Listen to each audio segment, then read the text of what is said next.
Hola, bienvenido al video resumen de esta semana. Estamos estudiando el libro Sanidad Cristiana Integral y en esta ocasión ya has leído los capítulos o el capítulo que corresponde esta semana y estás listo para hacer una revisión de los puntos más importantes de ese capítulo leído. Así que te invito a que vamos ahora a ver el capítulo que corresponde. Con este video resumen comenzamos la unidad número 2, una visión bíblico-histórica de la misión de sanidad de la Iglesia. Estamos comenzando con esta unidad el capítulo número 5, la misión de sanidad de Jesús y los apóstoles. Evidentemente, el mismo título ya nos está dando la estructura de este capítulo. En primer lugar, vamos a ver la misión de sanidad de Jesús. Y en segundo lugar, vamos a ver la misión de sanidad de los apóstoles. Así que vayamos a la primera parte de este capítulo, la misión de sanidad de Jesús. Al respecto, hemos leído dos elementos importantes. En primer lugar, hemos leído que Jesús estableció un modelo a ser seguido. Y en segundo lugar, Jesús envió a sus discípulos a sanar. Veamos esto de que Jesús estableció un modelo a ser seguido.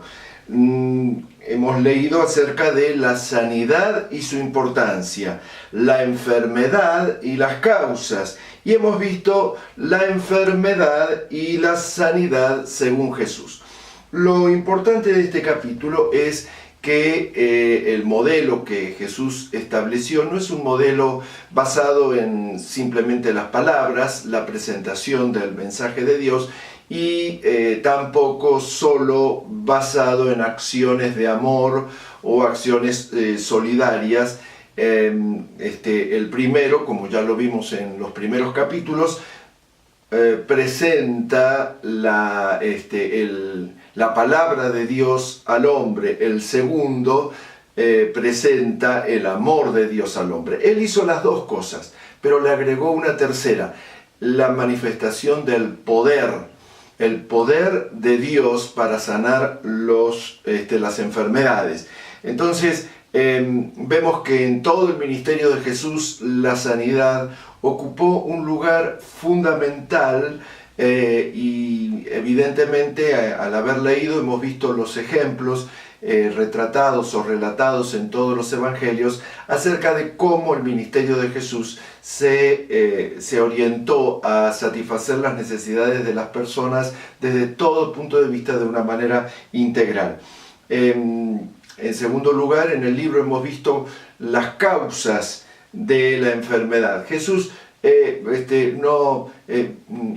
hemos leído que no se sumó a la idea popular de que todas las enfermedades tenían un inicio, tenían una causa única en el pecado del ser humano, de tal manera que una persona enferma no es otra cosa que una persona pecadora al compararla con una persona sana que supuestamente no lo era tal. Él se dio cuenta que habían dos causas de enfermedad. Algunas causas eran naturales, como el calor, el frío, causas atmosféricas o accidentales, y otras causas evidentemente eran más personales, el resultado de una voluntad responsable, el resultado de decisiones equivocadas gracias al libre albedrío del cual toda la raza humana participa. Pero en todo caso Jesús enfatizó que la enfermedad era un elemento extraño a la creación de Dios, producto de la acción del diablo en sus diferentes formas. Si bien el hombre es responsable por aquellas enfermedades producidas por decisiones equivocadas, decisiones malas, evidentemente el diablo, Satanás, está detrás de todo esto, produciendo un deterioro de la creación de Dios y también del ser humano. La enfermedad y la sanidad, según Jesús, hemos podido ver en este capítulo, entonces no eran una cuestión pasajera, eran el centro de su atención, toda vez que como muchas veces la Iglesia en la actualidad ha optado por enfocarse en un ministerio basado en la recuperación espiritual de las personas. Jesús entendía que la recuperación espiritual era apenas una de las posibles recuperaciones que el reino de Dios traía a la vida humana. Recuperación espiritual, recuperación física, recuperación emocional, recuperación relacional. Todas estas cosas formaban parte del ministerio sanador de Jesús. En segundo lugar, hemos leído acerca del ministerio o de las acciones de los discípulos y cómo Jesús envió a sus discípulos a sanar. Es importante notar acá que el ministerio de sanidad, como ministerio centralizador de toda la tarea evangelística o de toda la tarea de traer el reino de Dios al lugar en donde nosotros estamos, a nuestra generación, es una tarea que fue delegada por Jesús a los apóstoles y que conlleva la idea de que debe ser redelegada, vuelta a delegar una y otra vez. No es una tarea dada a una persona o a un grupo de personas, sino que esas primeras personas la delegaron a otras y las siguientes a las otras. Nosotros hemos recibido de manera delegada la comisión de hacerlo, y también entre nuestras tareas hasta el regreso de Jesucristo está delegarla en otras. En primer lugar, hemos leído cómo Jesús delega en los 12 el poder y la autoridad para sanar, para expulsar demonios y para predicar el evangelio del reino a todos los lugares a donde fueran. Hay mención de los 3 elementos y el resultado, cuando los 12 vuelven, venían gozosos, hemos leído, venían felices porque los demonios se les sujetaban y porque, comentario de otro de los evangelistas, iban sanando toda dolencia. En segundo lugar, hemos visto la misión de los 72. Los 72 es el primer grupo grande, luego de los 12, a quien se le encomienda la tarea de predicar el reino de Dios, de sanar y de echar fuera demonios. Y es curioso, pero es la misma orden, la misma delegación, el mismo ministerio dado a los 12, solo que ahora transmitido a los 72. Y también se menciona el regreso de ellos felices, porque los espíritus se sujetaban y las enfermedades eran curadas. Luego, entonces, podemos entender que la misión dada a los 12, luego a los 72, nos es transmitida a nosotros, de tal manera que nosotros somos los encargados en la actualidad de cumplir con esta tarea. A pesar de las ideas cesacionistas que hay de que los dones relacionados con la sanidad, la liberación de espíritus y todo lo que tiene que ver con el acercamiento integral en beneficio del ser humano, terminó cuando los 12 murieron. Ellos recibieron una tarea que fueron delegándola con la misma semilla y orden de ser delegada a continuación. En segundo lugar, ya hemos visto lo que Jesús hizo y cómo Jesús lo delegó. Veamos el ministerio hemos leído el ministerio de sanidad de los apóstoles, porque la manera en que los apóstoles lo hacen se transforma en nuestro paradigma, se transforma en nuestro modelo a seguir, toda vez que ellos copiaron las maneras o las formas que Jesús hizo y obedecieron las instrucciones que Jesús nos dio. Al respecto, en primer lugar, hemos leído el ministerio sanador de los apóstoles después de Pentecostés, que es en el momento en que ellos comienzan a ser protagonistas y no simples seguidores y observadores de la tarea de Jesús. Hemos visto cómo Hechos va retratando uno detrás de otro una serie de sanidad de dolencias físicas.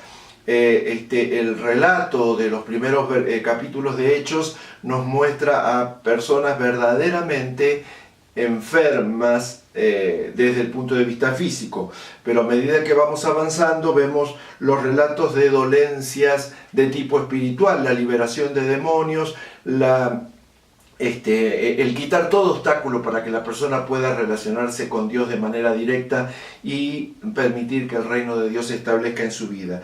Y también el libro de los Hechos nos muestra, nos revelan una serie de sanidades más extrañas, más singulares, como el hecho de que el apóstol Pablo fuera, o que pusieran en las calles las camillas o llevaran a los enfermos y los dejaran puestos en la calle para que al pasar Pedro, la sombra de Pedro pudiera sanarlos, o la ropa de los enfermos que era llevada al apóstol Pablo para que él pusiera sus manos. Son extrañas, son difíciles de interpretar y de adaptar a nuestro contexto en la actualidad, pero no por eso le quita la centralidad de las acciones de los apóstoles en ese momento. En segundo lugar, hemos leído acerca del ministerio sanador de los apóstoles como una continuación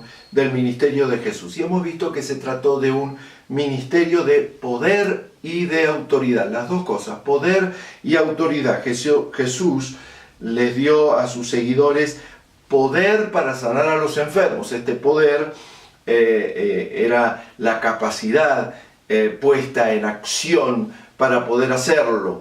Y también Jesús le dio a sus seguidores autoridad para sanar a los enfermos. La autoridad es el decreto, es la posición, es lo que nos habilita para ejercer o ejercitar el poder. Jesús se lo dio ambos a los discípulos y por lo tanto a nosotros. Necesitamos entender este concepto de la delegación. No se trata de un ministerio de una persona con dones especiales. Se trata del ministerio de una iglesia que participa en la satisfacción de las necesidades de las personas. También hemos visto que se trató de un ministerio sacramental y variado. Es notable la cantidad de formas que se utilizaron para sanar a las personas. En algunos casos se trataba de órdenes, en otros casos de gritos, en otros casos de arte dramático, en el caso de Jesús o de los discípulos, la utilización de barro, la utilización del agua, las órdenes que esperaban una obediencia, la oración, la imposición de manos, el tocar el lugar enfermo, etcétera, etcétera, una gran variedad. Y hemos visto que esto se realizó como un ministerio obediente y amoroso. Los dos elementos, el elemento de la obediencia y el elemento del amor, necesitan estar presentes. Nosotros encaramos el ministerio de sanidad en obediencia a lo que Jesús nos ordenó, pero lo hacemos por amor a las personas que están en necesidad. Muy bien, de esta manera terminamos el repaso del capítulo número 5 en la unidad 2. Pero ahora, antes de terminar este video resumen, yo quiero hacerte la siguiente, o ayudarte a reflexionar en lo siguiente. Este modo de estudio precisa de tu compromiso especial. Realmente quienes enseñamos esto, quienes escribieron los libros y quienes prepararon este método de estudio desde el Seminario Teológico Bautista, han pensado en que puedas estar capacitado para hacer la obra y no que simplemente tengas un certificado con el objetivo de poder o pretender que se te reconozca un lugar. Por lo tanto, es importante que leas el capítulo al tiempo que corresponda, que vayas haciendo una tarea de aprendizaje y no simplemente completando tareas y enviándolas. Para esto, lo hemos dicho en otras ocasiones, quiero sugerirte que pongas 50 minutos a 1 hora como máximo todos los días de lunes a sábado.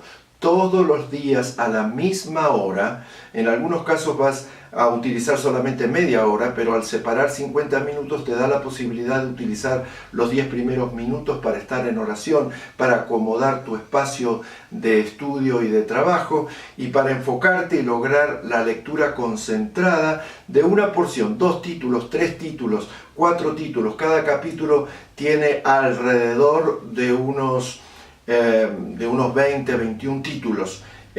Si lográs que cada vez que te sentás a estudiar de lunes a sábado, podés encarar unos 10 títulos, más o menos unas 2 o 3 páginas, cuando mucho, a veces van a ser menos, va a ser 2 páginas o 2 páginas y media. Esto va a redundar en que aprendas los conceptos que se están vertiendo aquí. Una vez que terminás en 2 o 3 días, según el método que has escogido, si vas a leer un capítulo en una semana, si vas a leer 2 capítulos en una semana, o si vas a leer un capítulo por día, una vez que ya has decidido eso y de acuerdo a tu capacidad, al terminar de leer, no antes, vas a realizar la tarea y me la vas a enviar a mí, yo funcionando en este caso como tu profesor, mentor y tutor. Entonces, quiero alentarte a que tomes disciplina. Esto es una cuestión de disciplina.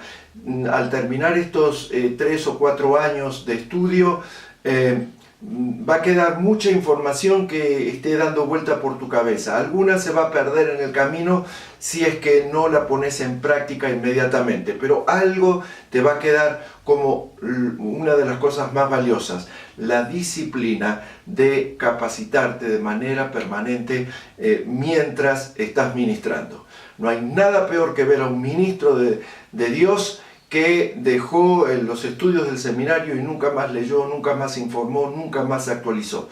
Con la disciplina de la lectura y del aprendizaje, como lo vamos haciendo, como lo voy haciendo yo con vos y otros pastores lo van a hacer también en las próximas materias, vas a adquirir método de estudio personalizado sin necesidad de ir a ningún otro lugar. Así que quiero animarte a que puedas establecer un horario fijo y que, si lo crees conveniente, me lo puedas comunicar para que mi equipo y yo, que estamos intentando ayudarte, sepamos en qué momento de la semana estás estudiando. Muy bien, hasta aquí entonces el video resumen del capítulo 5. Que Dios te bendiga y nos vemos en el próximo video.